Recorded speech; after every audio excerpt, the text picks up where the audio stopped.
A continuación, salud renal y reumatología.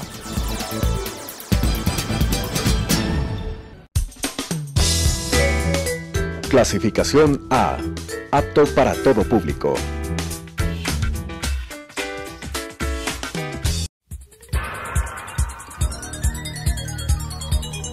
Las opiniones vertidas en este espacio por la producción y dirección del programa son de exclusiva responsabilidad de sus autores y de quienes intervienen en ellos.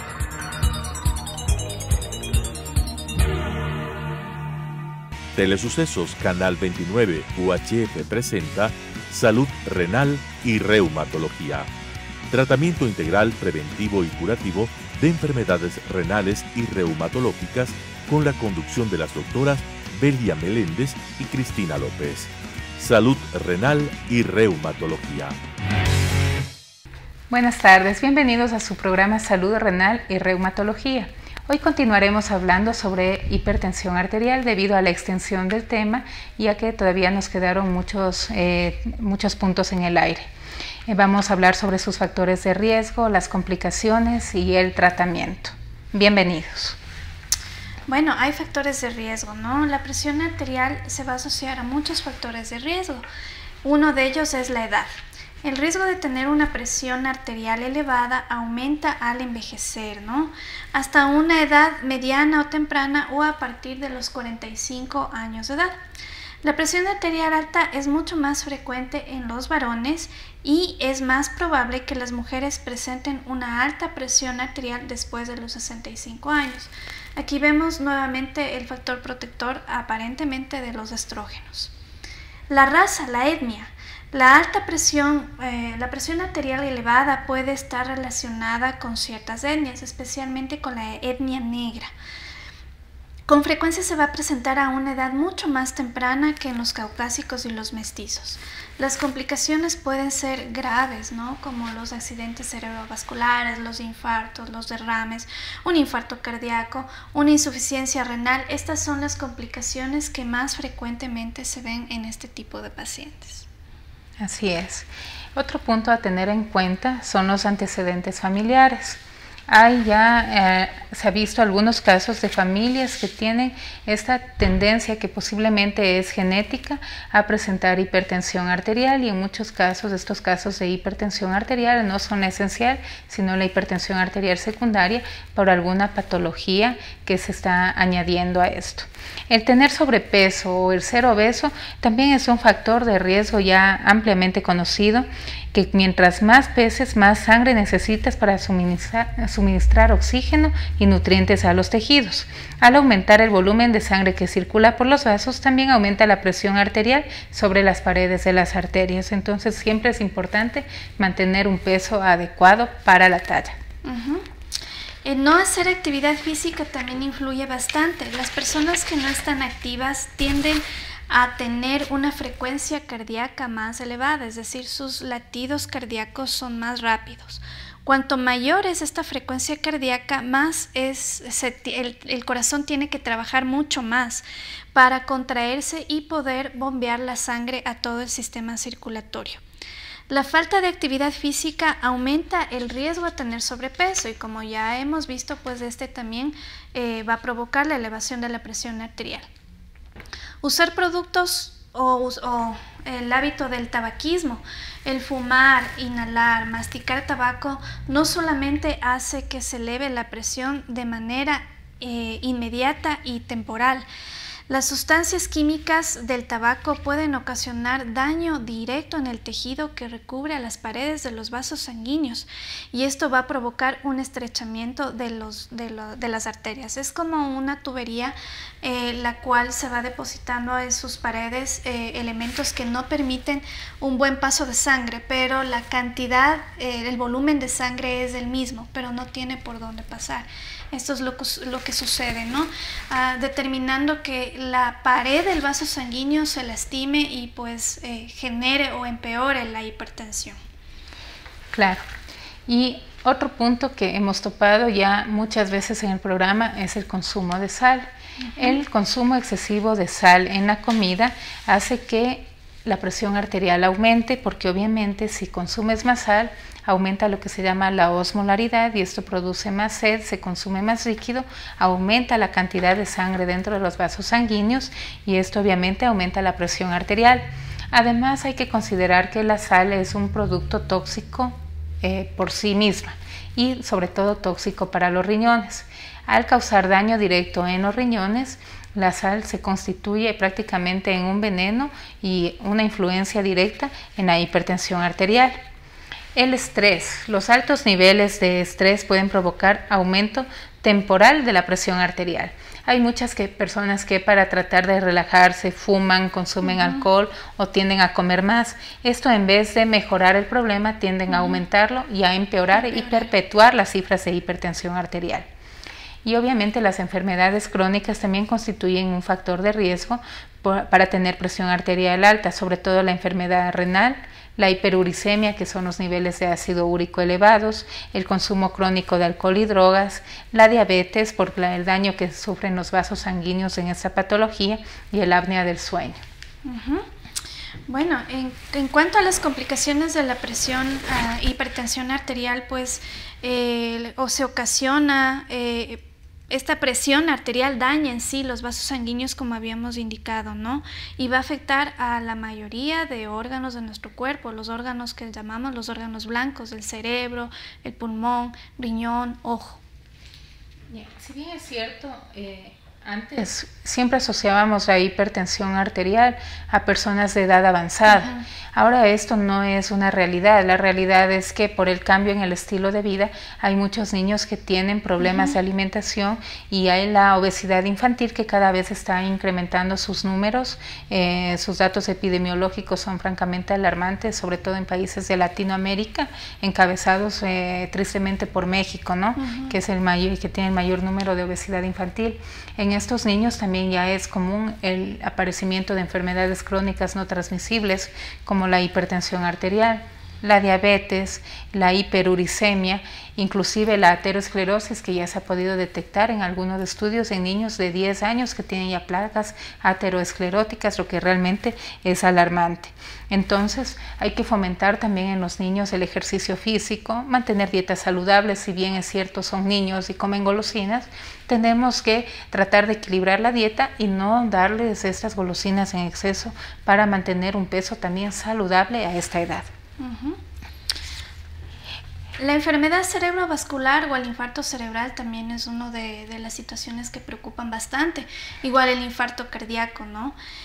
Hay una situación que es rara, pero sí se presenta, que se llama el aneurisma.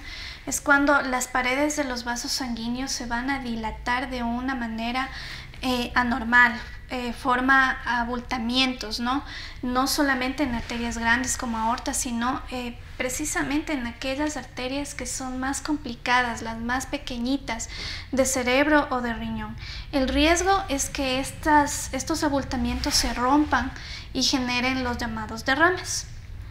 La insuficiencia cardíaca es otra de las complicaciones de la hipertensión. La insuficiencia se considera que es la incapacidad del corazón para bombear la sangre a través de los vasos sanguíneos, ¿no?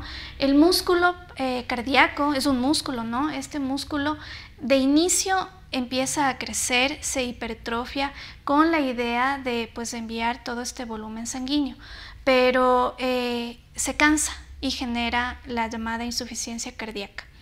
Los vasos sanguíneos debilitados y estrechos en los riñones van a ocasionar una isquemia, es decir, el corte del riego sanguíneo a estos órganos y pues la consecuente deterioro de la función renal.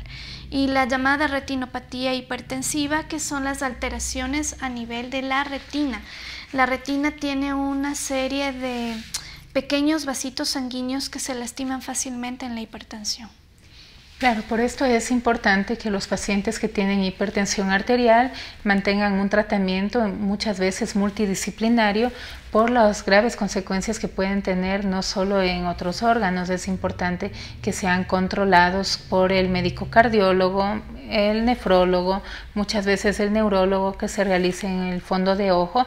Esto va a ser importante para que el paciente mantenga la integridad en los órganos blancos, que son la principal causa de morbilidad y mortalidad y que causan problemas pues obviamente a los pacientes. Cuando nosotros ya diagnosticamos a un paciente de hipertensión arterial, debemos tener en cuenta que hay clasificaciones y esto va a depender de las diferentes escuelas que hacen los consensos para el diagnóstico, para el tratamiento. Actualmente hay las guías americanas que se conocen como JNC, que el año pasado, en noviembre, sacaron su último reporte, que es el 8º reporte, y que realizaron algunos cambios en cuanto a los valores de la presión arterial y que bajaron las cifras metas que antes eran tomadas como 140/90 ya como hipertensión y que era la meta a la que se debía llegar. Ahora han bajado este valor y se considera como 130/80 la meta que deberían estar los pacientes. Bueno, con algunas indicaciones dependiendo de la edad y comorbilidades, pero en general eso va a ser lo que se toma en cuenta. Así, la presión arterial normal van a ser las cifras que se encuentran bajo 120/70 milímetros de mercurio. Esa es la presión arterial normal. Después de esta vamos a tener la presión arterial que se denomina prehipertensión, cuando se encuentra entre 120 hasta 139 de sistólica y entre 80 y 89 milímetros de mercurio de diastólica. El estadio 1, que de hipertensión arterial, que se cataloga la presión sistólica entre 140 y 159 y la diastólica entre 90 y 99, y la presión arterial en estadio 2, que es con cifras mayores a 160 de sistólica y mayor a 100 de diastólica. Hay muchas veces, hemos oído, y creo que tú también has escuchado, que nos dicen el paciente que ya tiene edad avanzada y dice, pero mi cardiólogo o mi médico de cabecera me dijo que mi presión está bien para mi edad. Eso no es una verdad que podríamos decir a medias, se ha convertido en un tabú. Antes se consideraba que la hipertensión arterial era normal en los pacientes adultos mayores. Sin embargo, ahora se sabe que no, porque el riesgo cuando la presión arterial está sobre 130/80, independientemente de la edad, conlleva a complicaciones a corto, mediano y largo plazo. Entonces es importante que independientemente de la edad se llegue a la meta que tenemos para el control de la hipertensión arterial, que suele ser 130/80. En esto también debemos considerar que si el paciente es de edad muy avanzada, tiene alto riesgo de caídas o riesgo a la hipotensión, pues podremos ser un poco más flexibles en mantener esas cifras, pero siempre serán inaceptables presiones que superen los 150/90 milímetros de mercurio. Eso a ninguna edad, en ninguna patología, es considerado normal. Parte del tratamiento, no solamente farmacológico, está el hecho de cambiar los estilos de vida, ¿no? Esto es básico, esto es primordial en este tipo de enfermedades. Pues el hecho de cambiar los malos hábitos de vida por buenos va a generar una gran mejoría para todo nuestro sistema. No solamente hipertensión, sino otro grupo de enfermedades, ¿no? Pues es fundamental en el tratamiento que esta parte, digamos, nutricional sea independiente del tratamiento farmacológico, es decir, claro, de tomar las tabletitas. Se suele recomendar dietas saludables que incluyen primordialmente una baja en el sodio, en la sal, que tenga muchos vegetales, muchas frutas y con un moderado consumo de proteínas. El hecho de hacer ejercicio regular, dejar de fumar, limitar la cantidad de alcohol que se toma y mantener un peso saludable nos va a asegurar que esta patología sea controlada de mejor manera. Claro, si bien es cierto, modificar el estilo de vida tiene un gran impacto sobre la hipertensión arterial y en casos, inclusive solo con esto ya se logra el control, en la mayoría de los casos es indispensable el tratamiento farmacológico. El tratamiento farmacológico, hago referencia a los medicamentos, a las pastillas. Cuando nosotros hablamos de tratamiento farmacológico, no es un estándar, o sea, no podemos decir se inicia con este tipo de medicamentos a todos los pacientes. Esta decisión tiene que tomarla el médico en relación a la edad del paciente, a las comorbilidades que tenga, o sea, a las otras enfermedades que tiene, a los factores de riesgo que tiene, que son modificables y que también pueden influir en el control de la presión arterial, por lo que es un tratamiento individualizado. Cuando se inicia el tratamiento de la hipertensión arterial, lo recomendable es ver al paciente en forma regular. Inicialmente se le puede ver a los 8 días para observar con tomas de presiones domiciliarias, para observar qué impacto tuvo el medicamento en la presión arterial, y posteriormente obviamente se le va a ver con lapsos un poco más amplios cada mes, cada 3 meses, cuando ya se ha llegado a estabilizar al paciente. Hay muchos grupos de medicamentos, todo va a depender de qué paciente estamos y de la tolerancia que tenga. Tenemos grupos que se denominan IECAS, ARA2, que son muy beneficiosos y que además de tener el control de la presión arterial, tienen un amplio factor protector sobre riñones y corazón. Sin embargo, hay pacientes que no pueden recibir esta medicación, son intolerantes, presentan efectos adversos. Tenemos otros grupos de medicación como vasodilatadores directos, calcioantagonistas, beta bloqueantes, que todos tienen su función y muchas veces tenemos que combinar muchos de cada familia para lograr el control óptimo.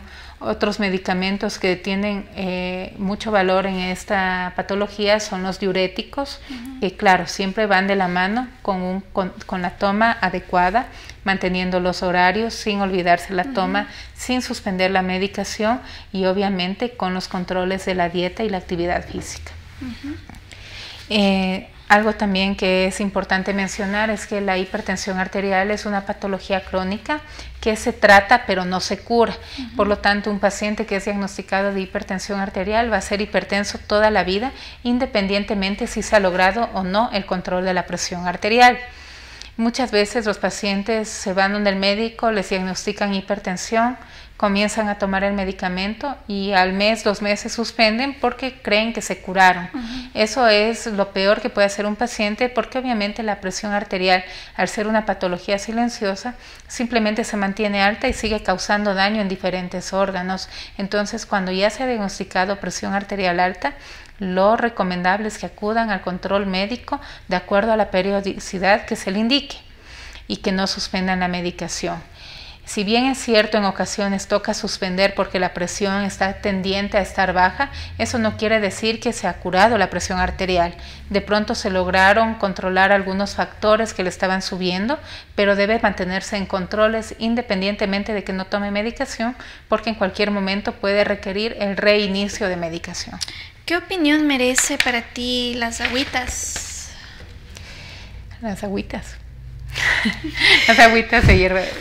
Hierbas. Bueno, es que recomiendan que estas son diuréticas, que te van a ayudar. Lo que ya hemos hablado siempre, ¿no? Las agüitas, sobre todo las que nos indican que tienen efectos sobre los riñones, que son diuréticas, muchas veces causan más daño que beneficio. Hay pacientes que me dicen, no, es que yo por esa agua me he curado y me mantengo bien. Bueno, hay personas que de pronto les va bien un agua, pero lo que hemos hablado siempre, el componente genético, el componente de cada paciente, no va a ser igual, la sensibilidad. Hay pacientes que de pronto les va muy bien, pacientes que les va pésimo y que en vez de mejorar se complican totalmente y empeoran. La recomendación por parte mía, por mi criterio, es nada de medicación naturista ni aguas de estas hierbas que son un poco especiales, raras, o que dicen que son buenas para cierto tipo de patología, porque suelen tener componentes que no sabemos qué tantos componentes tiene. No hay un estudio de dosis, de cuántos miligramos estamos tomando de alguna sustancia, y realmente yo no les recomiendo. Bueno, eso es todo lo que podemos hablar sobre hipertensión arterial. Esperamos sus preguntas, sus inquietudes a nuestro correo info@nefrolupus.com. Muchas gracias por acompañarnos. Muchas gracias. Las opiniones vertidas en este espacio por la producción y dirección del programa son de exclusiva responsabilidad de sus autores y de quienes intervienen en ellos.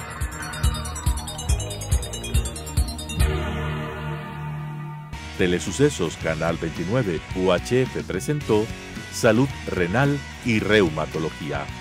Tratamiento integral preventivo y curativo de enfermedades renales y reumatológicas, con la conducción de las doctoras Belia Meléndez y Cristina López. Salud Renal y Reumatología.